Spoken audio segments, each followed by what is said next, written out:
Good afternoon. Thank you all for joining us today. I'm Anne-Marie French, Executive Director of the New Hampshire Fiscal Policy Institute, an independent, nonprofit, nonpartisan policy research organization based in Concord. We focus on the state budget, state revenue, and the state economy and the economic security of Granite Staters. It is my pleasure to welcome you to the first webinar in NHFPI's State Budget Series, Examining the State Budget, the Governor's Proposal. Today's presenter is NHFPI Senior Policy Analyst Phil Sletton. Phil joined NHFPI in 2016 and serves as NHFPI's lead analyst for budget and revenue. Prior to joining NHFPI, Phil served as a performance auditor for the Office of Legislative Budget Assistant, and he brings a vast knowledge of the state budget process here in New Hampshire. Phil has been poring over the governor's budget for the past week, and we are pleased to share insights with you today. Following Phil's presentation, NHFPI policy analyst Mike Polizzotti will join Phil on screen to facilitate the question and answer segment. We encourage you to use the Q&A function located at the bottom of your screen to submit questions during the presentation. Phil has a lot of ground to cover, so we will aim to address most questions at the Q&A segment at the end, but we will pause at a few key points to answer any technical questions related to specific slides.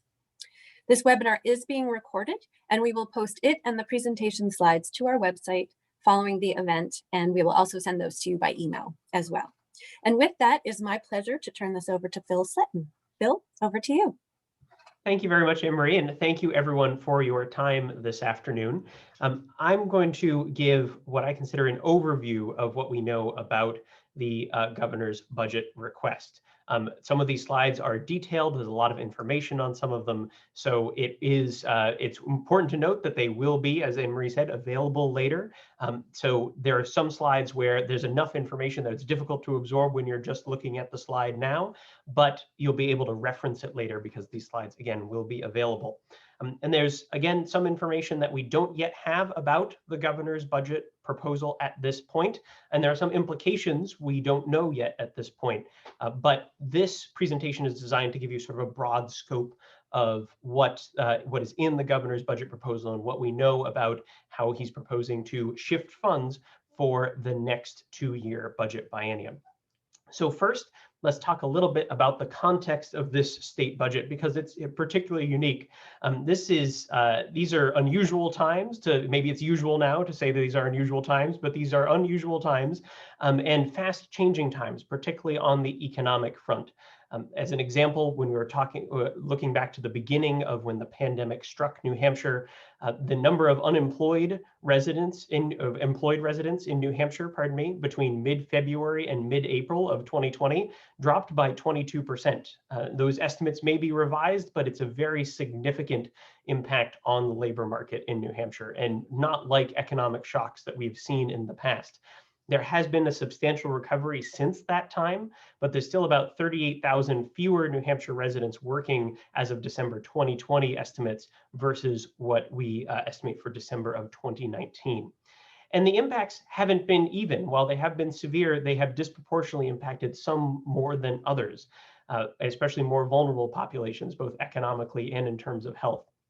There have been more low-income workers and more low-income households have been losing employment income. That's been more likely that those households lose employment income than, for example, higher-income households.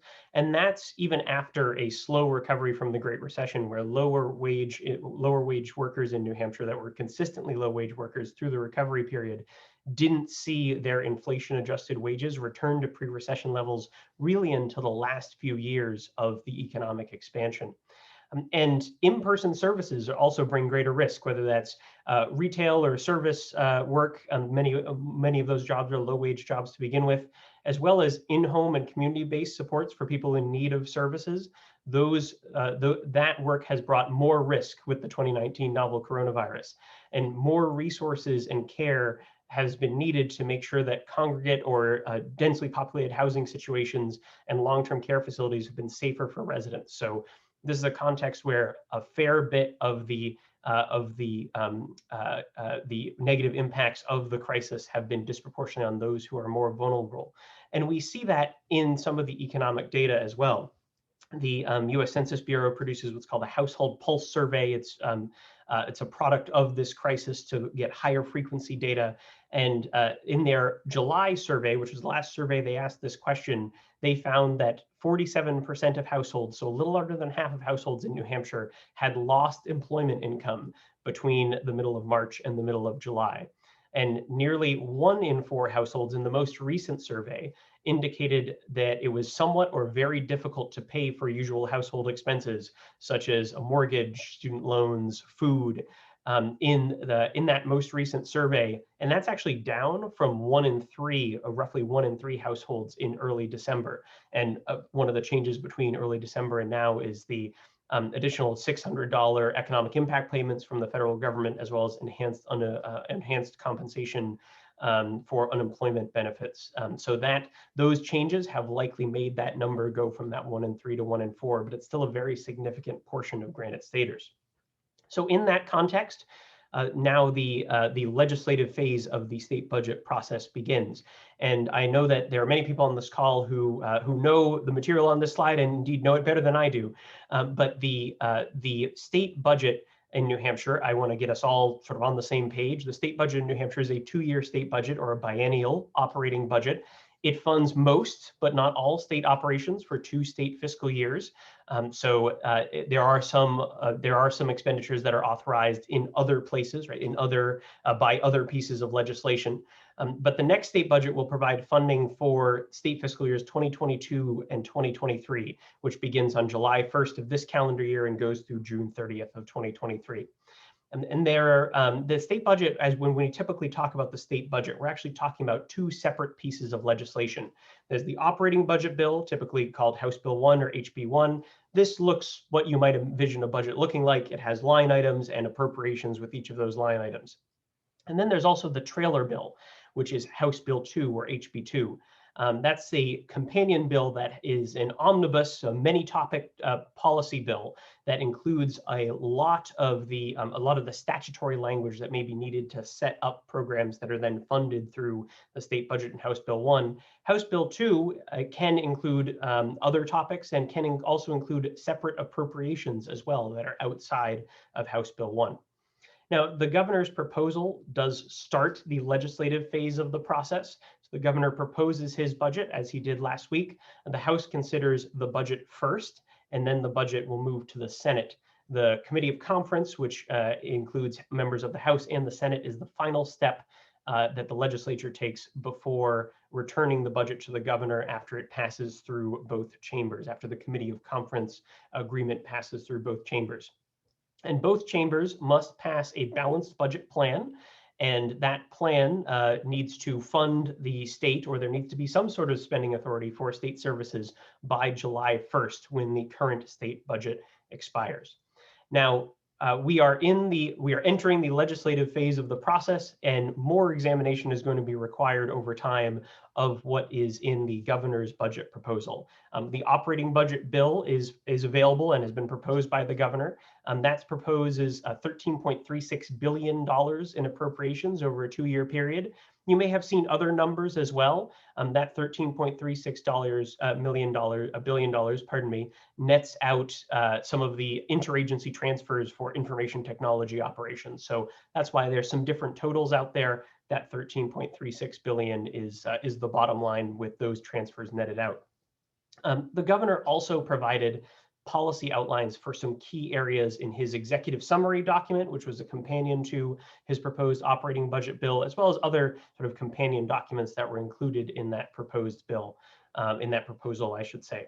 And some of those policy proposals are recurring, as in he's explicitly said that he is bringing policies that he had previously proposed into this budget proposal as well. And some are also described in detail in the executive summary. So we know a little bit more about those as well. But we don't yet have, at least just before I checked, we started this webinar, I checked, and we didn't yet have the trailer bill in its final form. So there are many details on the policy side that are not fully known at this point. The trailer bill does appear to have some appropriations in it, but those appropriations are much more limited than the 13.36 billion that's in the primary budget bill. So it's a much smaller amount of money, but there are some appropriations that are separate in there, or they appear to be anyway. And this is also the first budget cycle during which the trailer bill is due at the same time as the operating budget bill per the statute. So statute requires that the operating budget bill, as the governor's proposal, be provided by February 15th. This was the first budget cycle that the trailer bill was also required on that date. Past budget cycles have actually been significantly longer waits. There have been larger gaps between when the operating budget bill is provided and when the trailer bill is provided. My understanding is the trailer bill has been provided to members of the House Finance Committee as part of that introduction process at this point. So that's where we are now, and we know $13.36 billion in expenditures proposed by the governor. So what does that look like relative to what we've seen historically? So this breaks up each budget into individual years as appropriated by each budget as passed, as enacted. And you can see all the way over on the right, the governor's proposal is shaded in there. So this is how it fits into the picture. These dollars are unadjusted for inflation. Go back to 2006.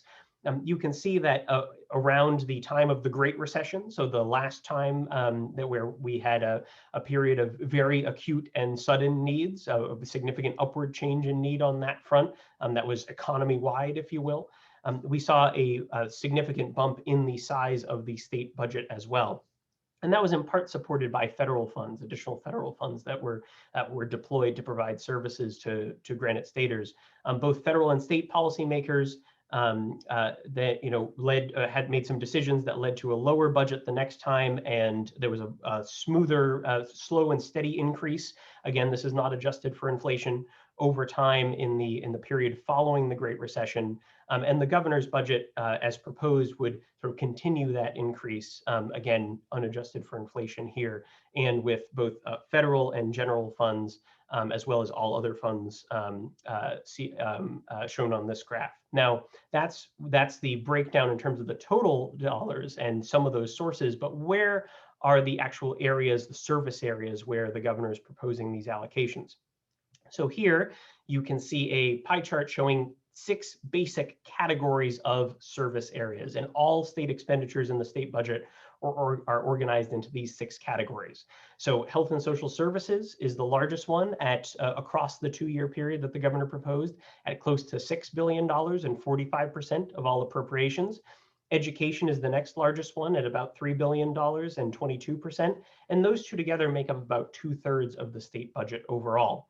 And then you can see the remaining 4 categories are the balance of the appropriations. So justice and public protection, transportation, general government, and resource protection and development.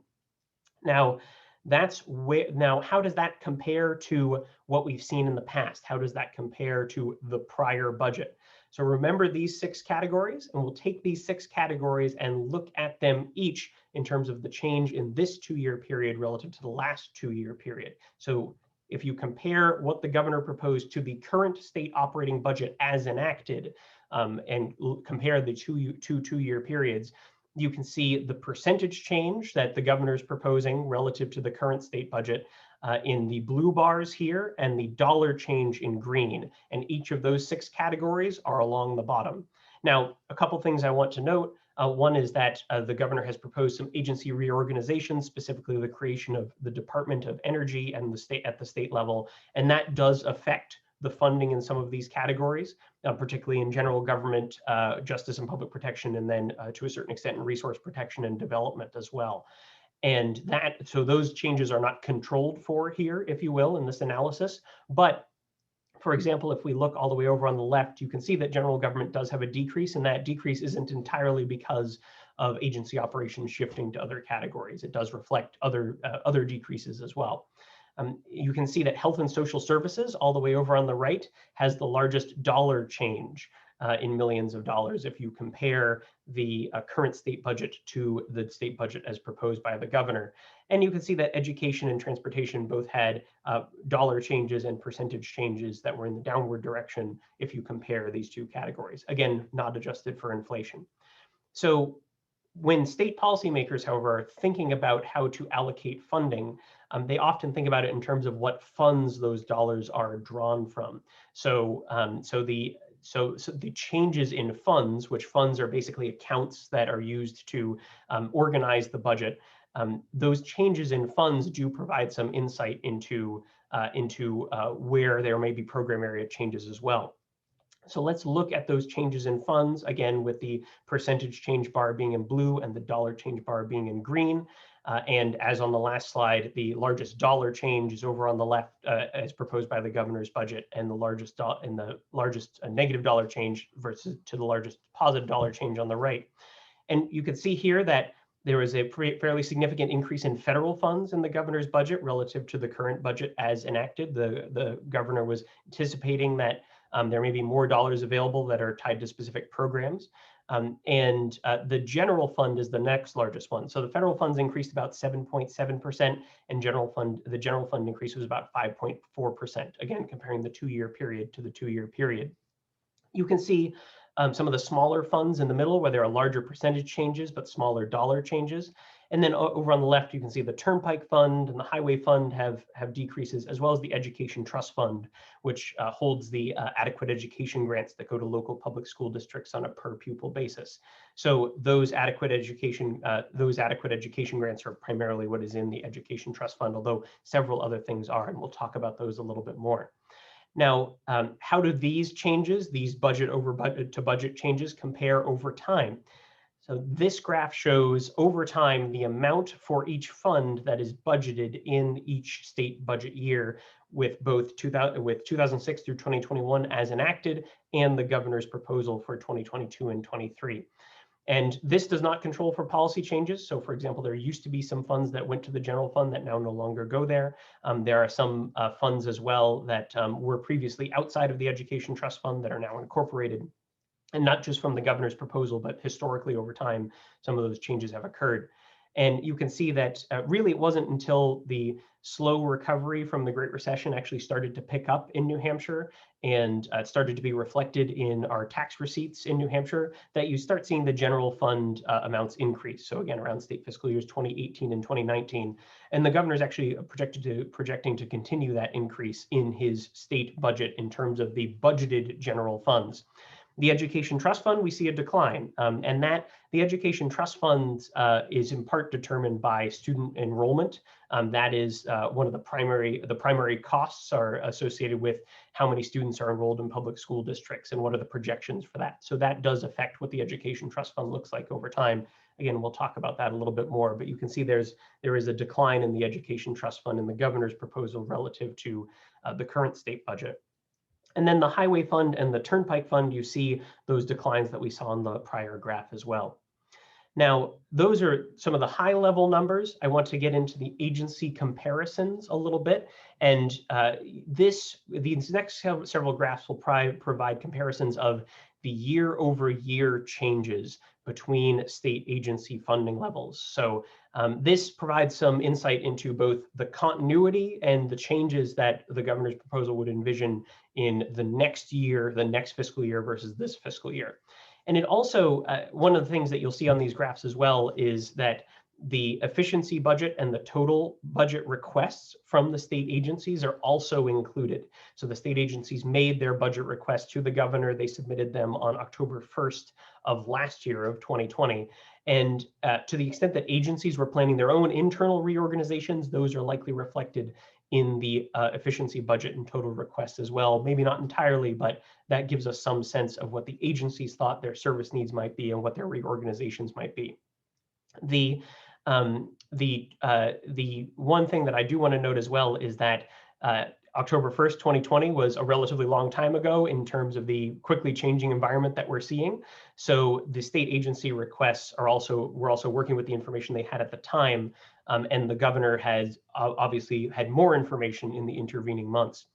And one thing I do want to note too is, unlike the previous slides, this is not a comparison to prior budgets as passed. This is not a comparison to the 2-year period versus the 2-year period the governor's proposing. This is comparing the adjusted state fiscal year 2021 authorized amounts to what the governor proposes for state fiscal year 2022. So it's a year-over-year comparison, and it includes some of the adjustments to state agency spending authority that we've seen already in state fiscal year 2021. So let's take a look. This graph again shows the essentially all, not quite all, but essentially all of the departments in the state government or agencies that are at the department level, if you will, in the state budget.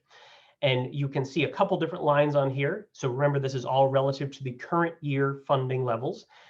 The efficiency budget request is in green. So if you see a percentage drop here, for example, if you see a green bar that's below the zero line, means the efficiency budget, which the efficiency budget is based on targets that are expenditure targets that are provided by the governor's office. The efficiency budget below the below the 0% change line means that the efficiency budget for 2022, that request was actually smaller than the authorized adjusted for 2021. The total request, so that's the official efficiency budget plus additional prioritized needs, is in blue, and you can see that varies as well, and is usually is at least including the efficiency budget, and can, for some agencies they included additional prioritized needs, some did not. And then the governor's budget relative to the adjusted authorized amounts for fiscal year 2021 is in orange. And it's sorted from least to most in terms of percentage change by the governor's budget allocations. So you can see, for example, the Department of Administrative Services had the largest decreases, and Employment Security had the largest increases. And of course, all these state agencies are arrayed sort of in between those changes. So I'll note as an example of what may be behind each one of these changes in the budget. And this, by the way, includes federal funds, general funds, and all other funds. This is the top line amount. Employment Security, the Department of Employment Security has increases that appear to be driven primarily by both federal and general funds, and primarily with substantial increases in contracting for program services and actually investments in software. So there's a fair bit of an increase because of that. Whereas Administrative Services on the other side had decreases in aggregate that actually went through a lot of areas. A lot of areas were decreased in the Administrative Services budget relative to the current year. The biggest decrease appeared to be in retiree health insurance. That's something we may learn more about in House Bill 2 as to whether there are policy changes behind those funding changes. So these are the percentage changes, and obviously there's a lot to look at here, but I want to show the dollar amount changes. How do the dollar amounts change at each agency relative to the prior year? And you can see, again, arrayed by the governor's budget relative to state fiscal year 2021's adjusted authorized amount, from the largest decrease to the largest increase. Now, it's a little bit more difficult to see because of the scaling here, because, for example, our largest agency, the Department of Health and Human Services, had a significant amount of additional prioritized needs in their requests. And of course, we're during a pandemic, so there's a lot of additional health needs that need to be met. But that additional prioritized needs amount does change the scale some. So let's take out the blue bars that show the total requests, so everyone can see the efficiency request and the governor's budget requests sort of on their own relative to the current funding. And this allows us to parse through a little bit more and see that health and human services and environmental services, safety and employment security are all the way over on the right. So there were funding levels that the governor added a significant amount of dollars to those agencies. And you can see relative to where they are compared to the green bars, you can see the differences between what the efficiency budget request was and what the governor provided.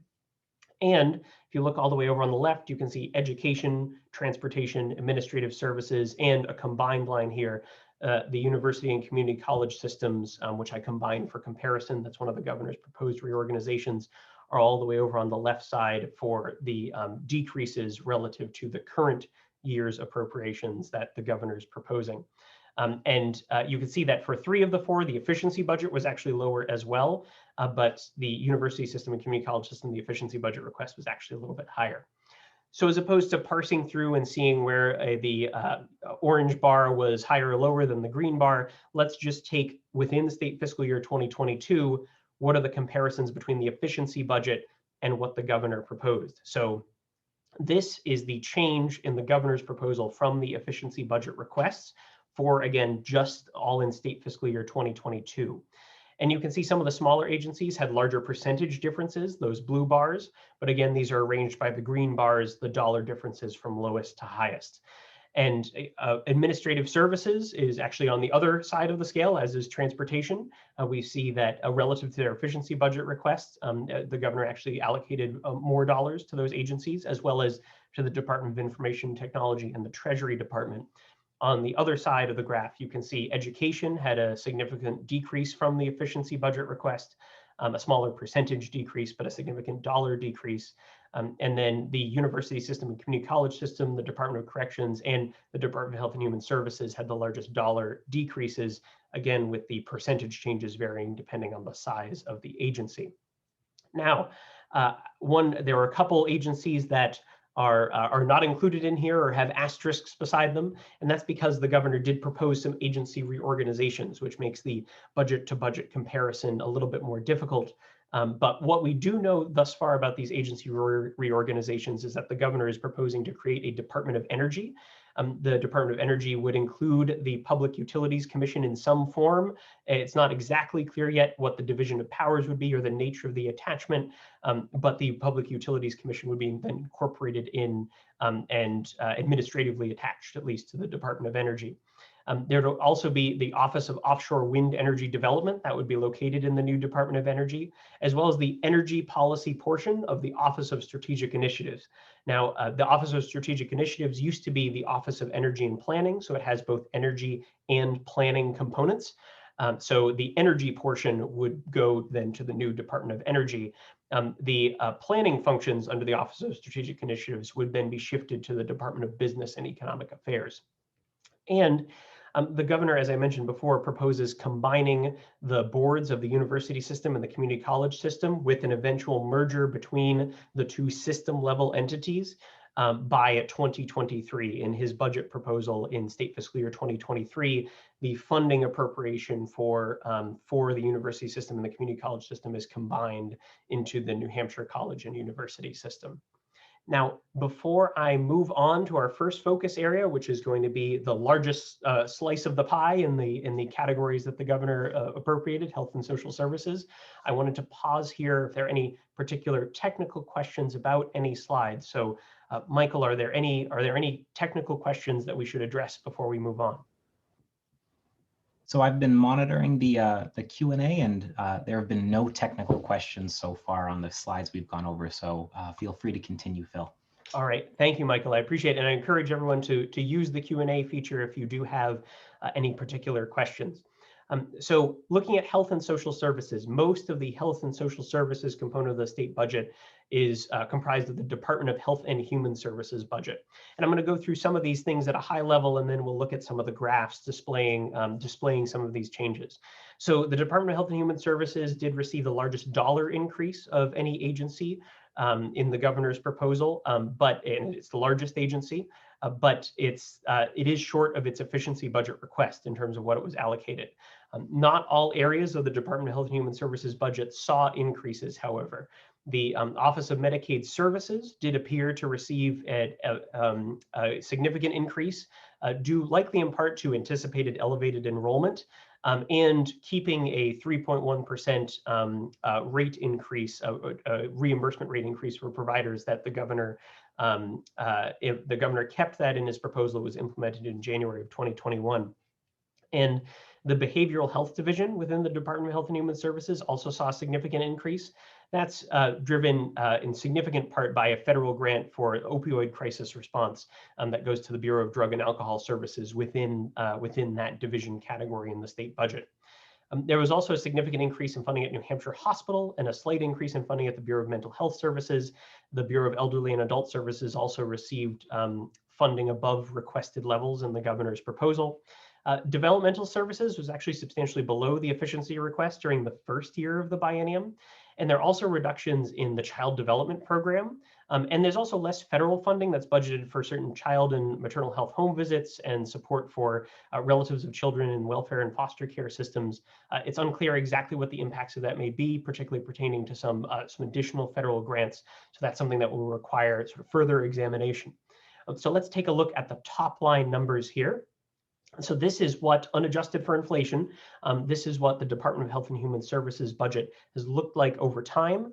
Federal funds are a significant portion of the DHHS budget. In a recent year, it was about half of the Department of Health and Human Services budget came through federal transfers of some form. But both federal funds and general funds do increase in the Department of Health and Human Services budget. And you can see again that following the Great Recession, or following the first budget after the Great Recession, although the recovery was very slow, there was a decrease, and it has been climbing to some extent since then. The governor would continue that increase here, again, likely reflecting the changing needs that we see during the pandemic and in the recovery from the pandemic. Now, not all areas of the DHHS budget, as I mentioned, saw an increase. This is a breakdown of what we see in each individual agency within the Department of Health and Human Services at the sort of budget category level. So we see reductions in the Human Services Division. The biggest ones there are actually, or some of the biggest ones there are actually, one is in the Division of Children, Youth, and Families. What it looks like there is that some funding was shifted, funding specifically for home placements and community-based services was shifted actually over to what you see on the other side of the graph, which is the Office of Medicaid Services. So that's some of that decrease, and also some of the increase that you see over on the other side of the graph. There were also reductions in child development funding. Those latter reductions appear to be most concentrated in employment-related childcare. That's about $15.2 million less allocated in the governor's proposed state budget for that budget line than in the current budget biennium. There were also a significant amount of funds that were shifted inside the Office of Medicaid Services, going to the other side of the graph. The aggregate change was roughly a $58.7 million increase from fiscal year 21 to 22. But there were significant changes within the budget line, including that shift from DCYF that I mentioned earlier. It looks like some of the budget lines were also combined within Medicaid, and more of the accounting was consolidated into fewer lines, if you will. I don't know yet, if any, what the impacts on services may be from these shifts. Overall, it appears the governor's budget anticipates elevated Medicaid enrollment as we recover from this pandemic, but it's unclear exactly by how much that enrollment, he's projecting that enrollment to increase. Now, this is the same information except presented in percentage change forms as opposed to dollar change. And you can see, if you look all the way over on the right, the behavioral health division saw the largest percentage change increase. That increase is due in large part because of federal funds for responses to the opioid crisis. There's also an increase at New Hampshire Hospital, driven largely by an increase in the budget for acute psychiatric services, funded in part by increases in general funds, as well as agency income and transfers from other agencies. There was also, so you can see Human Services all the way over on the left, again, as we talked about. The next one, the Division of Economic and Housing Stability, the reductions there appear to be due in part to a reduction in funding for employment services, as well as a drop in expected payments to clients in the Temporary Assistance for Needy Families program. But there was an increase in funding in the grants for the program called Aid to the Permanently and Totally Disabled. So that's some of the changes that you can see there. Obviously, there are a lot of other changes that we can't get to here and that require a little bit more examination, but I wanted to give you some of the highlights as to what we see on either end of the graph, if you will. Now, there are some other provisions that we do know about that affect health and social services.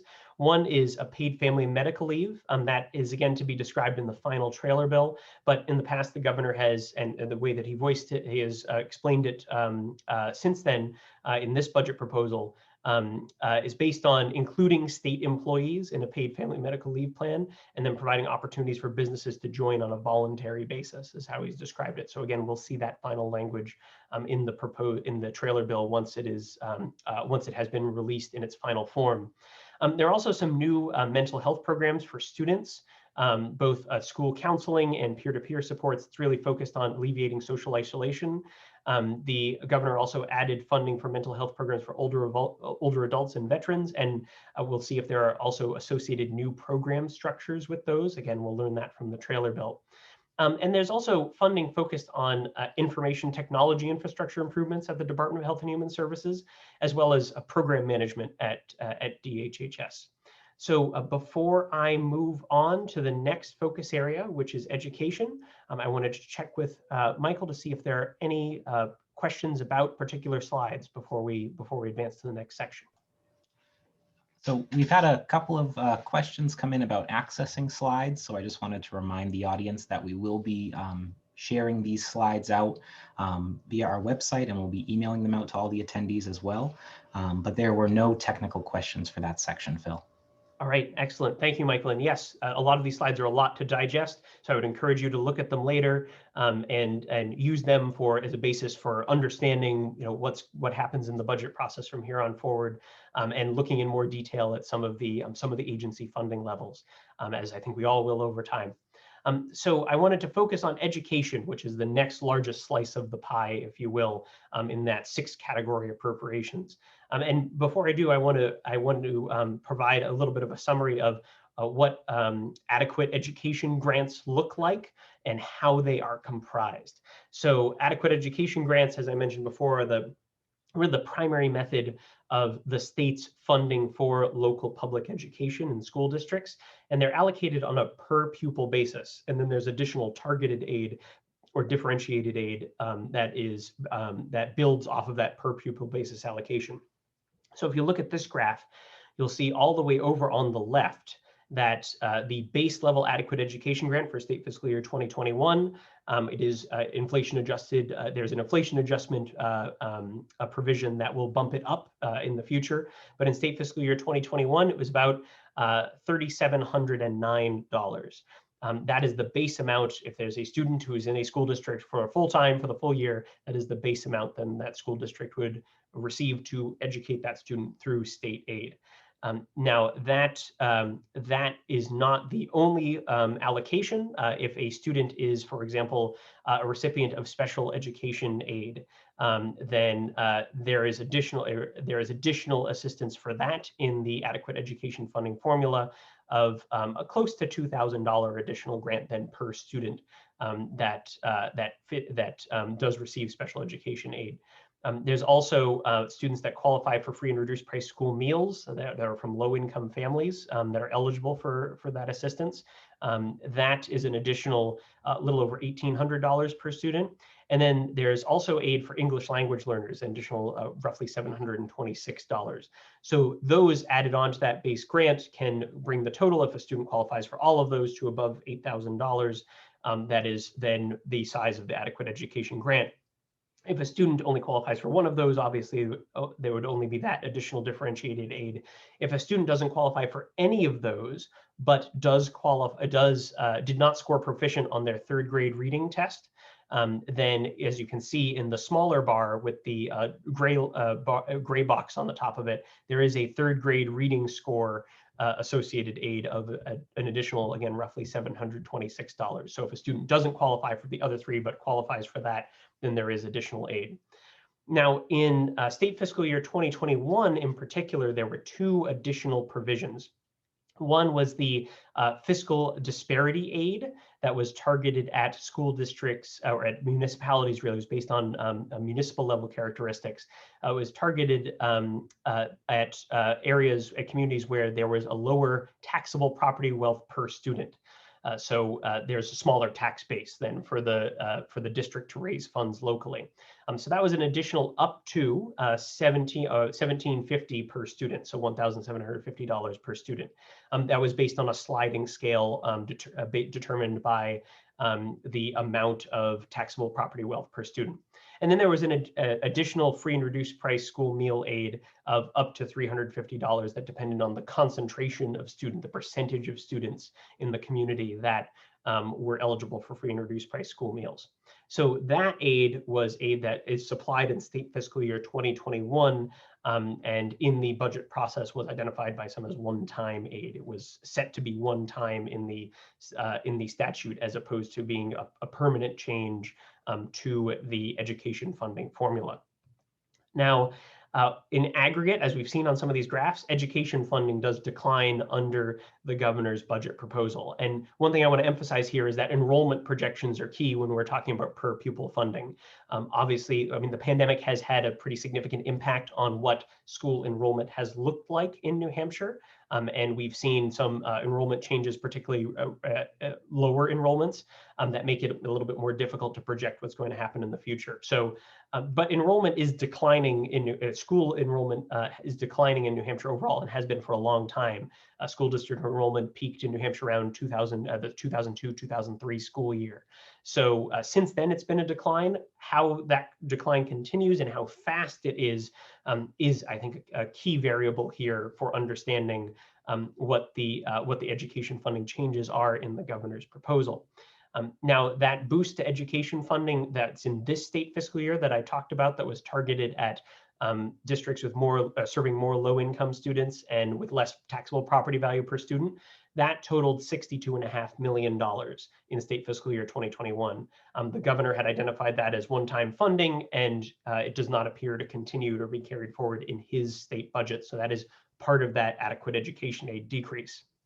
And so in total, if you compare the current 2-year state budget to the next 2-year state budget and look at that adequate education aid line, which again is the primary way that school districts receive aid for local public education from the state, that's about a $100 million decline between the two budget biennia, as again passed currently and proposed by the governor. There is more school building aid that the governor added through the Public School Infrastructure Fund, and there's a smaller decline in school building aid through the traditional formula. It's unclear exactly at this point, but that's likely because there wouldn't be new projects accepted, but there would be continuing payment for past projects. So the governor does add money in aggregate for the public school through the Public School Infrastructure Fund for school building construction, but it's through a different mechanism. There's also flexibility that the governor is including in his budget for school districts to use pre-pandemic counts of free and reduced price school meal students that affects state funding. As you saw in the prior graph, whether a student is eligible for free and reduced price school meals does affect the funding that the school receives. However, because of some federal waivers designed to help ensure that more school districts were able to provide more low-cost meals to more or no-cost meals to more students, there's the potential. There was less of the paperwork was done, if you will, for students and their families to qualify for, or to show that they qualified for that eligibility. So the governor's budget provides flexibility to use pre-pandemic numbers prior to those federal actions to ensure that school districts with more low-income students actually receive those higher levels of funds. And there was also slightly reduced funding for higher education, as you saw in some of those prior graphs, in those combined agencies, the combined university system and the community college system. Part of that is because, at least as far as we know now, there don't appear to be one-time grants that go to the university system and the community college system, as there were in state fiscal year 2020 in the current state budget. So let's take a look at some of these changes graphically. So we can see all the way over on the left here.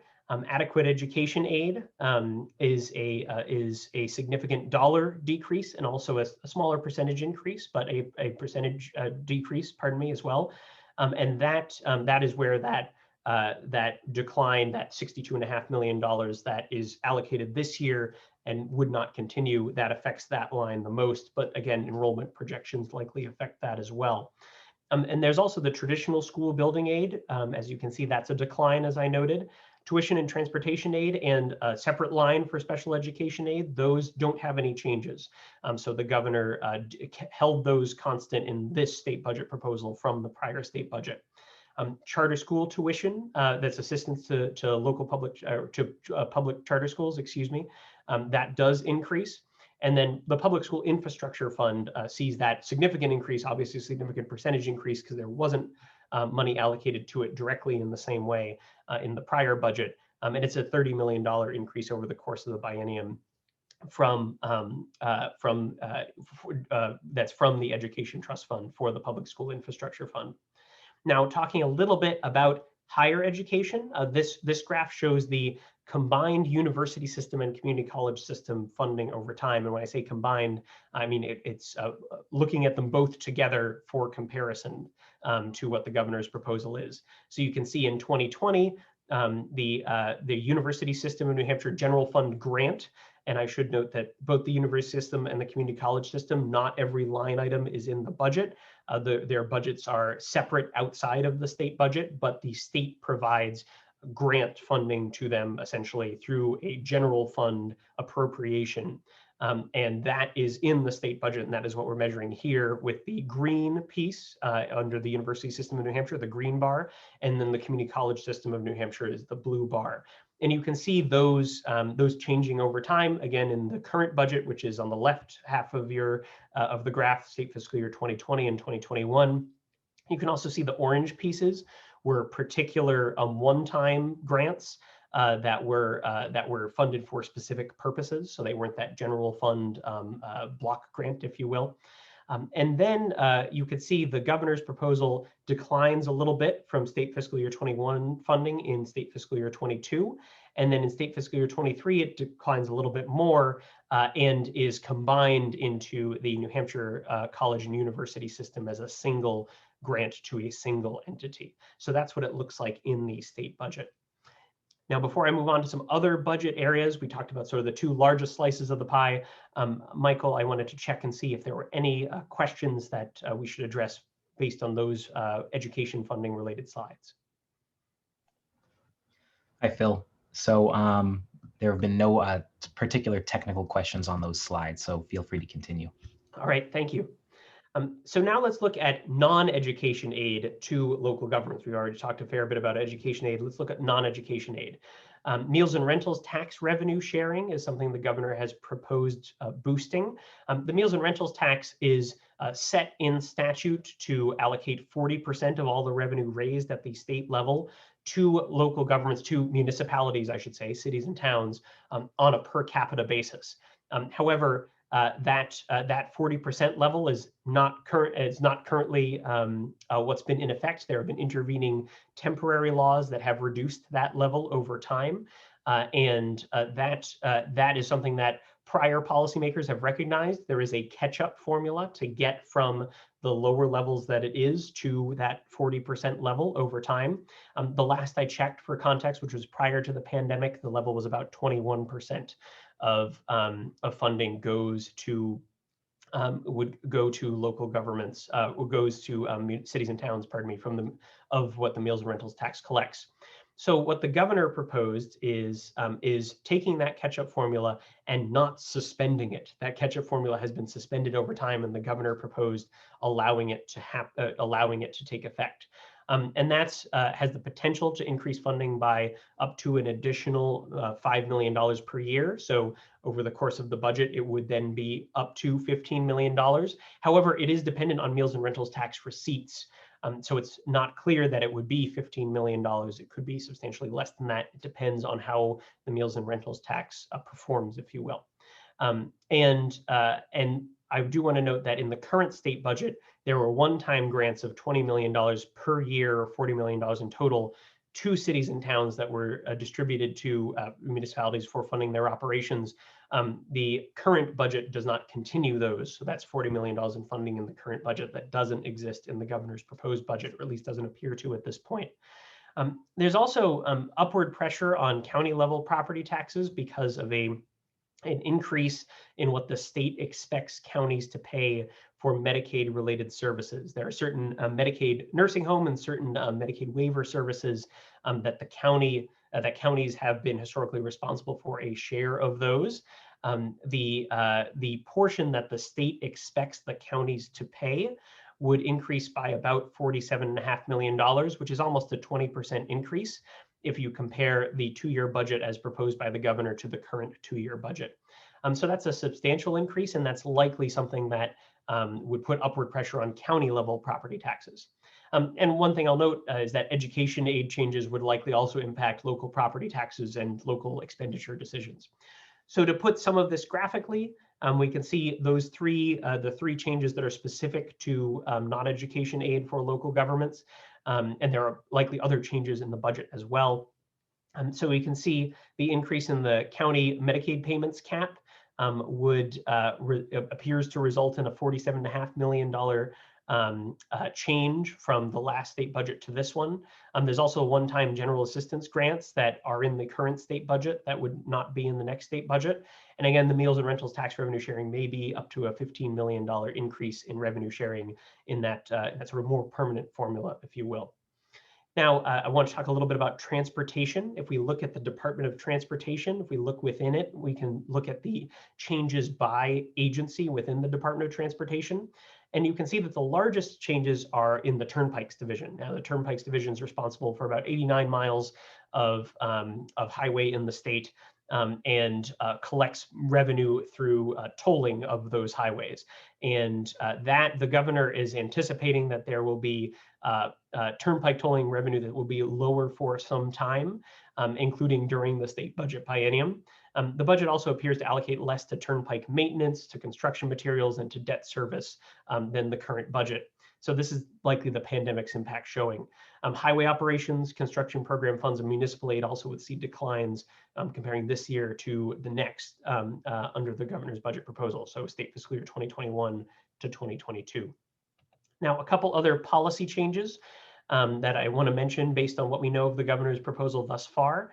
The governor proposed raising the cap on the rainy day fund, doubling it to 10% of general fund revenues for the biennium.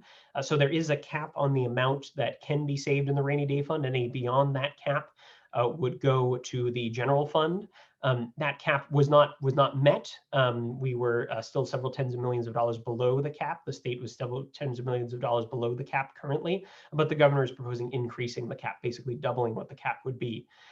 There's also the governor's proposing allocating what are somewhat restricted higher education funds to fund debt relief for graduates working in key New Hampshire fields for certain periods of time. We'll know more about that program in the trailer bill. We'll learn more about that program in the trailer bill. The governor also proposed changing the structure for the unemployment compensation fund. There are tax revenues that are collected from businesses that go to fund the unemployment compensation fund, which then in turn funds unemployment benefits. The governor also proposed eliminating certain surcharges for businesses as well associated with that. There's also a matching fund that the governor proposed creating to support local law enforcement agencies purchasing body and dashboard cameras. The governor also proposed funding an independent statewide law enforcement misconduct office and reorganizing the adult parole board. So before I move on to the revenue projections that were in the governor's proposal and policy changes, Michael, I want to check in with you to see if there are any technical questions related to slides that we should address. You can continue, Phil. There's no technical questions related to these slides. Okay, thank you. So going through the revenue projections, the governor did produce revenue projections associated with his budget proposal. He produced revenue projections for the general fund, the education trust fund, the highway fund, and the fish and game funds formally, and also laid out, for example, turnpike funds projections as well in other parts of his budget proposal. Particularly the general and education trust funds revenue, that is in the range that was projected by state agencies in late January. So state agencies that collect revenue, including the Department of Revenue Administration, the Insurance Department, the Liquor Commission, the Lottery Commission, they estimated the amount of revenue that they were projecting. And the governor's forecasts are within the range that's provided, the highs and low ranges that are provided by what the state agencies projected. So the governor's revenue projections appear to assume a clear economic recovery. There's not a double dip recession expected, for example, and appears to assume a relatively steady growth in revenues. One thing I will note is that the available housing supply is a question for continued receipts in the real estate transfer tax, which has been really notably high. The real estate transfer tax has performed quite well, especially thus far in state fiscal year 2021. The governor projects that the revenues from their higher levels now will fall relatively slowly, but the governor's office did acknowledge that there's the supply constraints, especially in the single family home market, could affect that. And the governor's projections also include significant meals and rentals tax receipts recovery. The meals and rentals tax has been the most impacted revenue source over time by the pandemic, and the governor's office does assume a relatively significant recovery, and that helps the overall revenue picture. So this graph, to talk about some of that graphically, you can see the actual revenues for state fiscal year 2019 and for state fiscal year 2020 in green. And I'll note that this graph does not begin at 0. So this is zoomed in a little bit to show you the changes. And you can see the January estimates from the state agencies, the low and the high levels. The low levels are in gray, the high levels are in blue. In aggregate for the general and education trust funds. And you can see the governor's projections are in orange. So the governor's projections are a little on the higher side. For example, in state fiscal year 2021, of course, they had a little bit more information, but not that much more than when the state agencies were making their projections in January. And then, but in all cases, the governor's projections fall within that sort of range of what the state agencies projected, and is a little bit more squarely in the middle by the time you get to state fiscal year 2023. These revenue adjustments do not include policy changes. And here we could see that those individual tax revenue sources, some of the key individual tax revenue sources that show how the governor gets to those revenue projections. So this graph has 5 lines on it and compares these key tax revenue sources to what happened in state fiscal year 2020, which, remember, was impacted by the pandemic and is likely a low point. We're seeing much more positive revenues in state fiscal year 2021. You can see that the thick green line, the business taxes, increase relatively steadily once you get to sort of the initial rebound that we've seen from the revenue shortfalls in state fiscal year 2020. The meals and rentals tax in orange does dip down and takes a longer time to recover, but again, the governor projects a relatively strong recovery there. The interest and dividends tax is projected to increase relatively steadily over time. And then the real estate transfer tax and tobacco tax are shaped a little bit differently. The real estate transfer tax, the governor is expecting it to remain relatively strong, but is expecting it to decline after sort of a spike in 2021. And the tobacco tax also has seen an increase during the pandemic, but it is likely a declining source of revenue over time, and that's included in the governor's projections here. Now, the governor did propose some tax policy changes, the largest of which in dollar terms is reducing the meals and rentals tax from 9% to 8.5%. The meals and rentals tax is the second largest tax revenue source that the state actually collects the revenue from. So a rate change there leads to a significant revenue impact. Over time, the governor does propose eliminating the interest and dividends tax, which have a larger impacts over time. He proposed eliminating over 5 years, and with a phase out of it, if you will, that starts with a $6.3 million impact in state fiscal year 2023 and larger revenue reductions in subsequent years. For context, the interest and dividends tax generated about $126 million in revenue for the general fund in state fiscal year 2020. If you look at the combined general and education trust funds together, it's about $1 in $20 for those funds in the most recent year came from the interest and dividends tax. The governor also proposes reducing the business enterprise tax from 0.6% to 0.55%, and proposed raising the business enterprise tax filing threshold. So essentially, more businesses that had smaller tax liability, if you will, wouldn't even have to file for business enterprise tax. The revenue impacts of these are not completely certain until the details of all the tax reductions are finalized, and more of those details are provided during the legislative process. But in a presentation to the House Ways and Means Committee earlier this week, the Office of Legislative Budget Assistant and the Governor's Office provided an estimate of the net impact of these policy changes with some added auditors at the Department of Revenue Administration would be about a $52.1 million reduction in general and education trust funds during the budget biennium. So let's break that down a little bit. We can see here, this is that $52.1 million in reductions during the biennium across different sources. So here we can see the meals and rentals tax rate reduction has an impact of about $19 million each year, an estimated impact from the governor's office. The business enterprise tax rate reduction would have a growing impact over time. Again, that depends on the implementation date. The business enterprise tax threshold increase to $250,000, and that's $250,000 enterprise tax value, or the taxable enterprise base, that's taxable enterprise value, pardon me, that decrease is smaller because a lot of those businesses weren't paying very much in business enterprise tax revenue to begin with. And actually, on the positive side of the ledger here, the business profits tax revenue is actually expected to increase, not because of changes in the economy, if you will, but because the business enterprise tax paid is used as a credit against the business profits tax. So if a business pays business enterprise tax, and then they owe business profits tax, after that, they can use the business enterprise tax that they paid as a dollar for dollar credit against their business profits tax liability. So some businesses pay business enterprise tax and don't owe any business profits tax, but for ones that do, they'd be paying less in business enterprise tax, which means they'd have less of a credit to use against the business profits tax, and thus the business profits tax revenue would increase. So, so that is a change on the positive side of the ledger that does not offset completely the reductions in revenue from the business enterprise tax changes.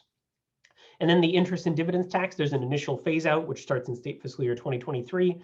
And then there's additional revenue anticipated for more auditors at the Department of Revenue Administration. Now, I want to talk briefly about the two different tax bases for two of the taxes that we're talking about here. The business enterprise tax does have a relatively broad base. There are a relatively large number of businesses that pay smaller amounts. So if you look all the way over on the left column on this table, you'll see the minimum amount that businesses pay in each category. And the categories are just determined based on published DRA data, Department of Revenue Administration data. These are derived numbers. And then the percentage of tax filers as well in each category is displayed. So you can see that most businesses that or almost half of the businesses that filed for business enterprise tax either had some credit or did not end up actually owing anything under the business enterprise tax, which is why when you get to that minimum amount of business enterprise value in the tax base, you go from having 100% of filers to almost about half of filers.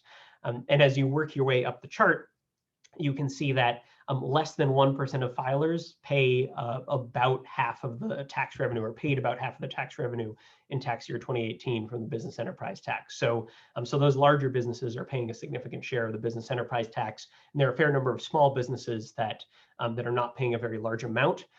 So the threshold increases may affect that. The rate reductions would affect the businesses throughout, and affect the revenues collected throughout this chart, if you will.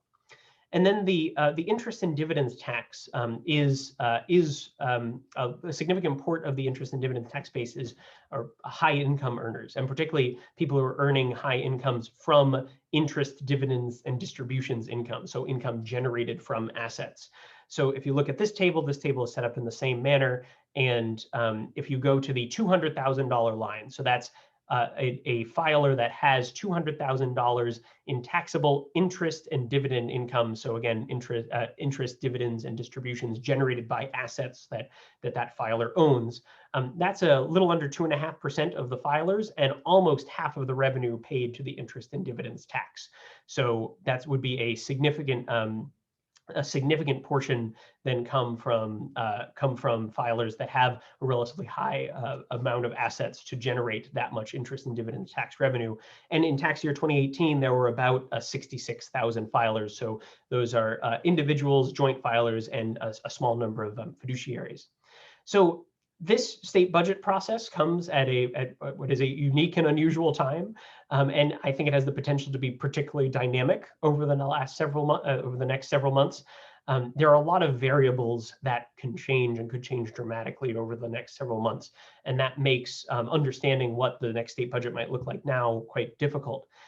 There are key revenues that are going to come in particularly in March, and very much so in April, and really those 2 months combined will give a more complete picture.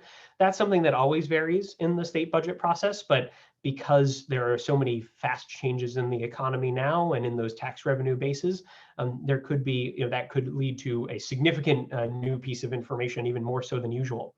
The vaccination, the deployment of vaccinations, the effectiveness of vaccines, the uptake of vaccines are all key variables for understanding what service needs are in the next 2-year budget biennium. There are also changes. The labor force is smaller now. There are fewer people working or in the labor market, either working or looking for work in New Hampshire than there were prior to the pandemic, based on the most recent data we have. How does that labor force recover as the public health concerns hopefully subside? That is a key question. Also, what happens with businesses? Are businesses able to grow and expand and adapt and participate in the recovery in a way that that both helps revenues and allows them to hire more people as well? And federal assistance is also a key variable here, not just federal assistance to fund state budget services, because there could be direct federal assistance to the state government, but also to provide assistance to individuals and to address some of their needs and some of the needs of Granite Staters in terms writ large, in terms of financial needs, health needs, whatever it may be. Because those are going to vary over the course of the budget. And as we learn more about those service needs, as we recover from the pandemic and recover from the COVID-19 crisis, we'll learn more about those impacts as the recovery continues. And this next state budget covers a really critical piece of that recovery period. It comes at a very critical time. What we don't know exactly what this recovery is going to look like, because this is not the sort of economic shock that we typically face, that we have faced in recessions in recent times. So there are a lot of variables, a lot of different ways that this recovery could go. But one thing that does seem relatively clear is that both the health and economic needs of Granite Staters are likely to be higher earlier in the budget biennium. So again, the new budget biennium starts July 1st. We will know obviously much more over the coming months as to where we are in the recovery process, but there are likely going to be more acute needs then, and then hopefully over the course of the budget biennium, those needs will have subsided some if the public health portions of the crisis have faded to at least a certain extent, and the economy has recovered some. But policymakers have this 2-year budget window, and they have timing flexibility to help ensure that those needs are met earlier in the state budget process, as well as later in the state budget during the state budget biennium. Budget operating deficits don't need to be balanced each fiscal year. They don't need to be reconciled in each fiscal year. So a deficit from this year or from state fiscal year 2022 could be carried forward to 2023 as long as the budget is balanced by June of 2023, as long as there's a balanced budget plan that balances the budget by June of 2023. That allows state policymakers some flexibility in terms of timing the needs, timing the state budgets of funding and services to the needs that are likely going to be in the population. And then federal aid may be key for temporary supports. Federal aid that provides assistance that's pandemic related can help boost services in the state. But the recession has impacted those with the fewest resources the most severely during the COVID-19 crisis. And the next state budget can help build an equitable, inclusive, and sustainable economic recovery. So with that, I'm going to close that's the end of the slides portion of the presentation. And I'd be happy to go to Michael to see if there are any questions for the Q&A portion. Great. Thank you, Phil, for that detailed overview of the governor's budget proposal. So I've been compiling some of the questions as they've been coming in, and I have several things queued up. So we can begin with the first question. So you had mentioned federal aid. So this question surrounds the role that federal aid funding has played during the crisis so far in this proposal and what it may play in the future. So could you talk to that a little bit more? Sure. So notably, during this state budget biennium that we're currently in, federal aid has played a key role, but it has also played a key role outside of the state budget. So the federal aid that was granted through the CARES Act that was passed back in late March of 2020, that aid, there were several provisions in there that did provide. There were several provisions that did supply dollars to states, but those and to local governments, but those dollars could not be used to offset revenue shortfalls. So the state received $1.25 billion in coronavirus relief funds. Those funds were used to offset what probably would have been state budget costs, for pandemic-related services. Whether that's some of it went to employment security to help fund unemployment compensation benefits. A lot went to the Department of Health and Human Services to fund public health related services, again, related to the pandemic, but it couldn't be used for previously budgeted expenditures. So those dollars were deployed sort of separately outside of the state budget. There were other provisions in the, for example, in the Families First and Coronavirus Relief Act that passed slightly earlier, back earlier in March of 2020. Those dollars were offset in part by there was aid to the state budget that was offset in part by an increased Medicaid match, an increase in the amount, because Medicaid is a state federal fiscal partnership. The federal government pays for a portion of it, the state government pays for another portion. The federal government did and still is paying for a more substantial share of it, so paying for a slightly higher percentage of all the costs.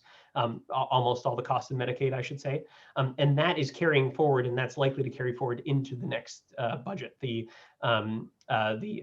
administration in Washington has identified that they are expecting to carry that forward at least through the end of calendar year 2021, so into the next state budget. So one of the key things that I think is an important variable for this budget process is, since those coronavirus relief funds, that $1.25 billion has largely been used at this point. There is still, I believe, some funding available, but I'm not certain quite how much.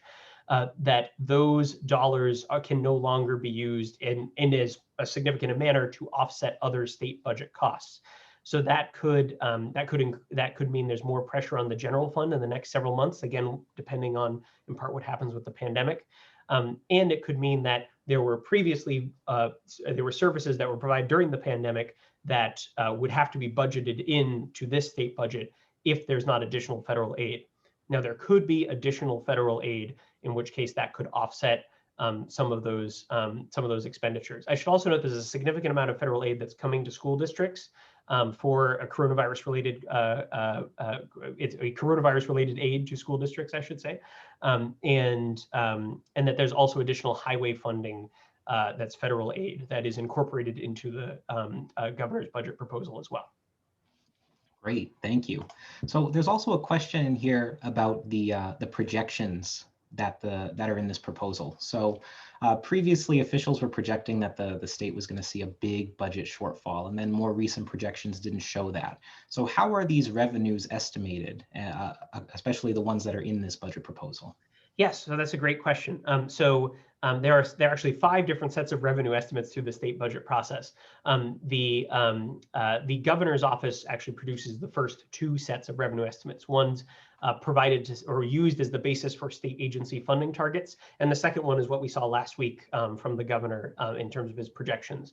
The governor's office does produce those. The governor has identified that he does consult with outside experts in producing those, and the state agencies are really key for understanding what revenues and changes in revenues may be. So the Department of Revenue Administration does a fair bit of the forecasting. You saw the high and low range estimates for some of the major tax revenue sources, for example. Now, they produce their upper and lower bounds in terms of their forecasts, but the governor does provide a difference. Is the governor provides point estimates, if you will, the exact amount that he is forecasting will be in terms of revenue for each fiscal year. And that's different than the range provided typically by state agencies. Now, the revenue estimating process from here will go to the legislature. The House Ways and Means Committee will be producing a set of revenue estimates that will inform the House Finance Committee's budget process, and then inform the full House when the full House votes on the budget proposal that was produced from the Finance Committee of the House Finance Committee. And then the Senate, which is significantly later in the process and knows more about what state revenues look like, the Senate Ways and Means Committee will produce a set of revenue estimates that will inform the Senate portion of the budget process. And then at the Committee of Conference, there's also opportunities to revise the revenue estimates there as well. June is an important month for revenue, so even seeing a little bit of how those June revenues are coming in can affect the thinking of the members on the Committee of Conference as well, in terms of what revenue estimates will look like. So it's a long process with several iterations, but this latest round that we saw did come from the governor's office, and we'll see. We've already started to see, for example, the House Ways and Means Committee start to develop its own set of revenue estimates. Great, thank you. We've also had a couple of questions about education funding. So could you talk a bit more about those one-time funds that are in this budget proposal? Sure, absolutely. So, so the one-time funds are on the current state budget, and those are there are one-time funds in the current state budget, and those are again targeted at communities that have a higher percentage of free and reduced price school meal eligible students. So these are students who are their family incomes are below 185%, I believe it is, of the federal poverty guidelines. So they're at or near poverty. And poverty level incomes, and it's by the way, the actual funding for the program is federally supported, and so more aid targeted to those communities is basically trying to direct aid to communities that have a higher percentage of students that are facing maybe more challenges at home or a more difficult environment at home, or more resource constrained environment, I should say, at home, and the communities that are receiving additional fiscal capacity disparity aid, those are ones that have a more fiscally constrained environment when they're looking at their budgets and what they're able to raise on a per student basis from their local property tax base. So those are one-time funds that are in the current budget that would not repeat or not be repeated in the governor's proposal. The governor does propose one-time public school infrastructure funds.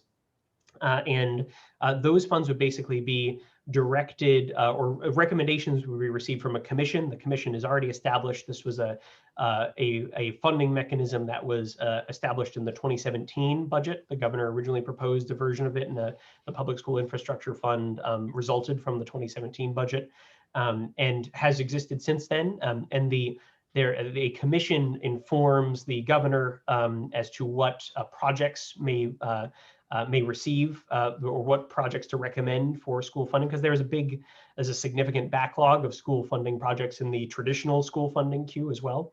And the governor also proposed sort of expanding what the public school infrastructure can fund. It had previously included security enhancements, for example. There's now an expansion for transportation, and particularly energy efficient school buses and that sort of thing. That the governor has identified as part of his proposal. Again, we'll see what the trailer bill language is in its final form.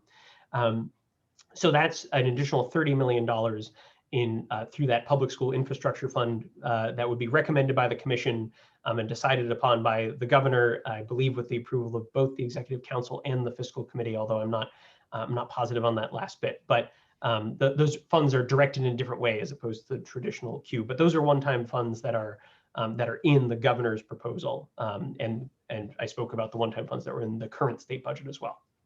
Great. So related to funds, could you speak a little bit more about the role of dedicated funds in developing the state general fund portion of various budget items? Yeah. So other than the general fund, every fund has a specific purpose under statute. And the general fund has the most flexibility in terms of where those funds can go. Federal funds are generally tied to specific programs. There are some federal funds that are received as block grants, so there's maybe more flexibility there. But generally, they are tied to specific programs and often involve matching funds, especially, for example, in Medicaid and in certain areas of transportation as well. So there are also specific funds such as the highway funds, the turnpike funds that are for specific purposes. So turnpike funds can only be used for the construction, maintenance, and oversight, and I think improvement of the 89 miles of highway that are under the Bureau of Turnpikes. The highway fund has a dedicated revenue stream. Actually, the state constitution says that motor vehicle gasoline taxes and fees have to go to have to go for highway related purposes, and the highway fund is a recipient of that of those funds. And then there are much smaller dedicated funds for very specific purposes. I should also mention the Fish and Game Fund and the Sweepstakes Fund as well. There are dedicated funds for very specific purposes. There are actually hundreds of them in the state budget, some of them for very very narrow purposes, and some of them that only capture a small amount of a revenue stream, and then the rest goes to the general fund, for example. Typically, these are set aside in state statute. One thing that I'll say is that the state budget itself is a state statute and can change the structure of these funds from budget to budget. But they are generally have a specific purpose set forth in law.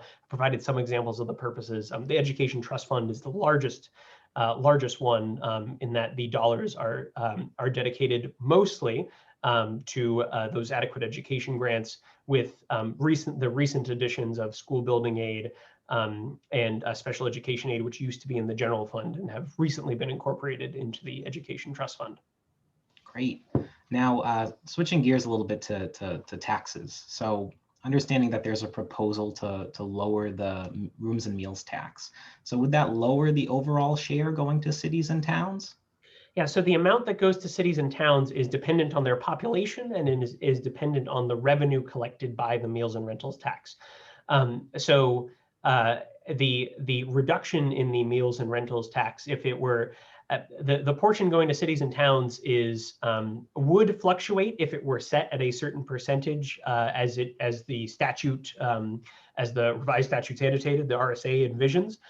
However, in the state budget, a certain amount is budgeted each year, and that's where that amount is likely to be set, because it is dependent on revenues within the catch-up formula.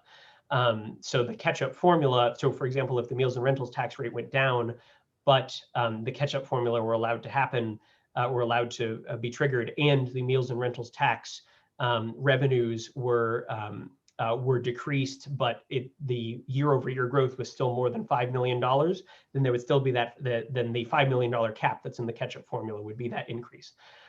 So how this, I haven't looked in particular to see how this, and we may learn more in the trailer bill as well, but I haven't looked in particular to see how this revenue reduction that would result from the meals and rentals tax revenue rate decrease would interact specifically with that formula. But that's my understanding of both how that formula works and how a revenue reduction might affect it. Great. So the next question, it's a little bit longer, but so it looks like about 133,000 businesses may gain a little from the BET cuts and the increased floor change. But they do pay property taxes, and they'll be impacted by the increased Medicaid county costs and losses of education funding and other aid. So what will the overall impact for small businesses be in this budget? Yeah, so that's a great question. And if you look at there have been some studies. There's one study from Ernst & Young, or I should say Ernst & Young does the math behind it. It's a study from the Council on State Taxation that looks at the aggregate number of dollars paid by businesses in state and local taxes. And the last I checked, and I may have missed one of the most recent iterations, but the last I checked, it was about 20% of the dollars paid by businesses in New Hampshire to state and local governments came through the business profits tax and the business enterprise tax. Now, the business profits tax is a larger revenue source, right? Is the state's largest tax revenue source. So that may be a larger percentage of that 20, roughly 20%, roughly $1 in $5. It depends exactly on how the folks doing the study were determining which is an in-state business versus an out-of-state business, for example, because the business profits tax, a big portion of the business profits tax base is multi-state and multinational businesses. So, but for scale, right, about $1 in $5 that are paid by businesses in state and local taxes in New Hampshire are in the business profits and business enterprise tax, and that's significant. But more than half of the dollars. Again, I think the last one I saw was 56%, but it may be closer to 50%, depending on which year you're looking at. About half, if not a little bit more than half, the dollars that are paid by businesses in state and local taxes go to property taxes. So to the extent that there's an interaction between a reduction in funds at the business tax level at the state and an increase in property taxes, which there theoretically could be if you reduce business taxes at the state level and correspondingly reduce aid to local governments that then respond by raising their property taxes. it would really depend on the municipality, on the school district, on the county, and on the business itself, and how much of that business is how much of that business operation falls under the business enterprise tax base and the business profits tax base. But it's quite conceivable that businesses could see some, at least, of that reduction in taxes that they see at the state level, offset by an increase in taxes at the local level through property taxes. Great. And so switching back to federal aid. So if we were to see some substantial changes in the next federal aid package, what areas might be most impacted for the state budget? Yeah, so if there were substantial aid, I would say, so the federal government has already done a round of education-related aid. However, I think there's potentially some interest in continuing to have more aid to local public schools as efforts to resume in-person classes in a safe manner continue. And there are other ways. Probably the most significant way in which the federal aid could impact the state budget process as the legislature is deciding between priorities is if there is unrestricted general fund aid. And if there's unrestricted general fund aid, which thus far hasn't come from the federal government, that would change some of the calculations at the state policymaker level in terms of where those funds could be allocated. Because as opposed to maybe offsetting funds in another place, so for example, if there was a Medicaid match increase, that would free up general funds from the Medicaid line. So it could come in several different forms. But if there's an additional amount of funding that policymakers at the state level have flexibility over, that would likely have the most impact on the state budget process, as opposed to additional aid that is targeted at certain areas, because some of that aid, it's possible would have restrictions for this can't be used to offset existing funds or previously budgeted funds. It could change the calculations of policymakers in terms of how service needs are addressed. But it really does depend on the type of aid and the form that it comes from the federal government. Great, thank you. So it looks like we have time for one more question. So now that we know most of what's laid out in the governor's budget proposal, what are the next steps? What comes next? Yeah, so the next step, which has already started, is that the governor's proposal goes to the House. The House will have finalized versions from the Office of Legislative Services of House Bill 1 and House Bill 2, or at least those are the numbers I anticipate them being assigned. And those two bills will then move together through the House process at the House Finance Committee. The House Finance Committee has 3 different divisions which look at each part of the state budget. Or look at specific parts of the state budget. And there will also be, likely in some form, we don't know what this looks like yet, but there'll also be hearings where the public will be able to provide, will have an opportunity to provide a direct input into the state budget process. There'll be a hearing in the House, and then there'll be a hearing in the Senate. So when the House is done with its budget, which if House Bill 1 and House Bill 2 pass the House, then would go to the Senate as House Bill 1 and House Bill 2. The Senate would then hold hearings as well, and has its own finance committee, which is much smaller, so it's not broken up into divisions because of the smaller number of members in the Senate overall. The Senate would then have a look at the state budget through its own finance committee, and then pass its version. Those 2 versions would then go to the Committee of Conference. So the next step is the House. The budget crossover deadline, when the House has to pass a piece of House Bill 1 and House Bill 2 to go over to the Senate. The House deadline for that is April 8th. So we have probably a month-and-a-half stretch during the House phase of the budget process. Great, thank you, Phil. So thank you again for answering those questions and for that great overview of the governor's budget proposal. And I just wanted to thank the audience for all of their questions as well. So now I'm going to invite Anne-Marie back on to provide some final closing remarks and close out the webinar. Great. Thank you, Phil, for that informative presentation, and thank you, Mike, for facilitating the question and answer segment. And thanks to everyone who provided a question. I think we got to most of them, which is great. So the next state budget will come at a critical time for New Hampshire and its residents. And the next budget can play an important role in building an equitable and sustainable economic recovery. NHFPI will continue to track the state budget process. We'll publish resources throughout the session, and we'll continue to hold additional webinars like this one to provide information and answer questions as the process moves forward. So all of NHFPI's resources and publications are published to our website at nhfpi.org.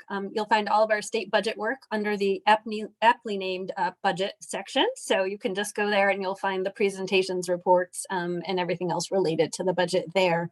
And also watch for an email with links to today's slides and also the links to the presentation recording. We'll send that out to you this afternoon as soon as the recording is available. So thank you all for joining us for today's event. We hope that you found this presentation to be helpful, and we look forward to your participation in future events. So thank you again for joining us. Please stay safe and well and enjoy the rest of the day. Thank you.